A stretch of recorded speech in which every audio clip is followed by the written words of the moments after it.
Hi everyone at Steinwallen. I'm Henrik Freius, game director at Paradox Development Studio. You gave CK2 for free a few weeks ago. Yeah. What did you hope for, and have your expectations met? Yeah, we hope to permanently increase our monthly active users, and we also wanted to see if we could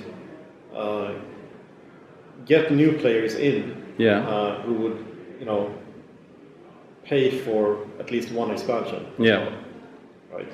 So a whole new group of players would then also actually buy something because they liked the game. Right? Yeah. So it was a bit of an experiment, and I think it's actually worked out better than expected. You see it at the numbers? Oh yes, we broke all records for PDS. Oh, great. For monthly and daily active users.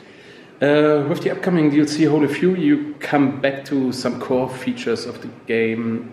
Why? And is this a kind of rounding off the game? That's a good question. I think it's time to revisit some of the core areas of the game for several reasons. One is people keep asking us to improve Catholic gameplay in particular. It's where the game all started out. Mm-hmm. Well, Christian, but Catholic in particular. I think most people play Catholics. So we want to make that experience better. And one of the main things is Crusades, of course. So we're updating that. The other thing is we want to build on some of the features that are already pretty strong. Mm-hmm. It's popular to play as a pagan, for example. Yeah. So it's it's a popular type of character. So we want to build on that and make it even better. Right? So it's going to be like a crowd pleaser expansion where we listen to people and we're doing all the major requests, if you will. Yeah. All right. In my opinion, there are two kinds of CK2 players: the role player and maybe the power gamer. Which group do you belong to? I'm definitely in the role-playing group. Yeah. I'm probably less interested in balanced gameplay mechanics than the other game directors at PDS. I'm more interested, not to say that I'm uninterested in that, but I'm more interested in the player experience, or the world that you immerse yourself in when you play the game. Yeah. Has it always been like this?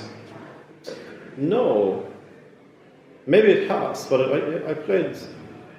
I've always been interested in sandbox games, I guess, where you have great freedom to act the way you want to act. Mm-hmm. If there's a thread in the kind of games that I've always played and preferred. But what attracted me to Paradox in the first place, and the way I got my job, was EU1, right, Europe Universalis 1. Mm-hmm. And that was more for the strategy gaming aspect, of course. It didn't really have any role-playing aspects as such. Well, you had the monarchs with their three skill values, but I think the freedom to act is really that's what I like. I like open world role-playing games as well, where you're free to act and do what you like and ignore the story, the plot. And strategy games are intrinsically that way. You're free to act. Okay. How do you manage it that both types of players have fun with the game? It's a fine balance. It's a very fine balance, especially considering that we must support multiplayer in our games. Yeah. So it has to be at least balanced to some degree, right, to make it an enjoyable experience, especially competitive multiplayer. Cooperative, not so important. Specifically how we manage it, it's more...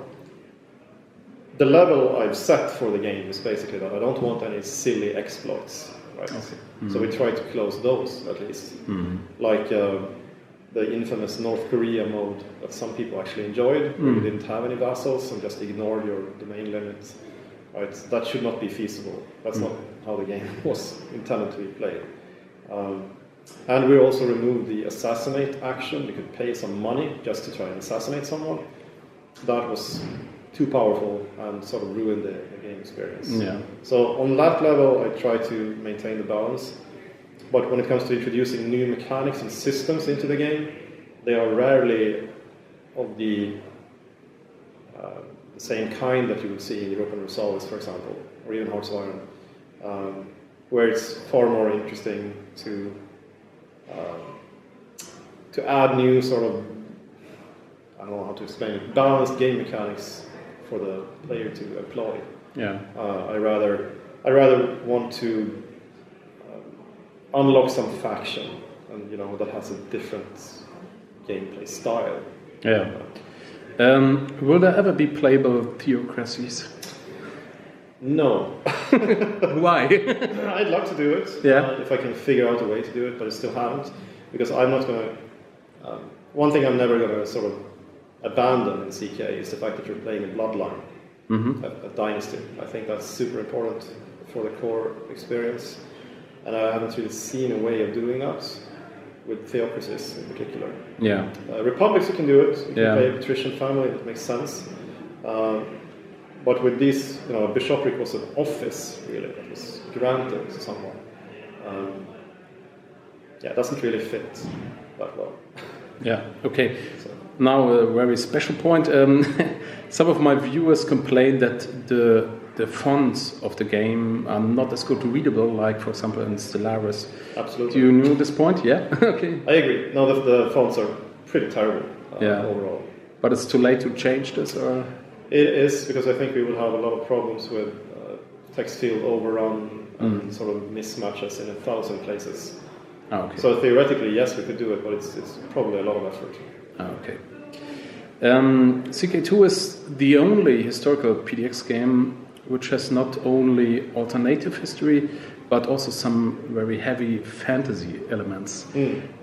Why does it work here? I think in U4, Hearts of Iron, this wouldn't work. Why in this game?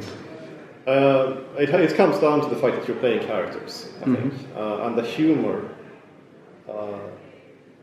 At least there are certain writing styles represented in the various texts, right? Because there have been many authors. But a lot of the humor in the game, sort of, and the style of writing, I think, facilitates acceptance of crossing this line. And a lot of the original events in the game, even before we started actually adding overtly supernatural stuff, right, was sort of toying with the idea, but you could interpret this as also being supernatural, maybe. Yeah. So we sort of tested primed players for accepting this. Yeah. That said, Sunset Invasion was too much. I wouldn't say it was too much, because you don't have to buy it, right? But but it was a bit of an outrage with that one.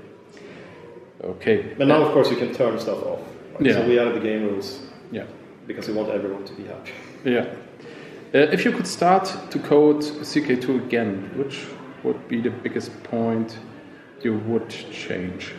I think there are too many weird exceptions in the game rules that you can't really know about until you read about them or ask a friend or something. The game doesn't really tell you these things. One example, for example, Gavel-kind outcomes can be almost impossible to predict who's going to get what, especially if you hold like two kingdoms. And getting an outcome that is satisfactory for the player is also sort of difficult, right? Which kingdom or which duchy in my kingdom will I actually get, and all that. And there's 1,000 things that are obscure to that level. So accessibility, I want to make the game more easy to get into for everyone, really. Yeah. Because at heart, I think Crusader Kings is a fairly simple game, really. If you talk about what you need to do to survive and learn other mechanics, right? It doesn't really take that much. Yeah. So there's a chance that we get Crusader Kings 3. At some point, of course, it's been a successful game, so no question we want to do a sequel at some point. Will there be further DLCs, or is Holy Fury the last one? All I can say to that is we're probably winding down.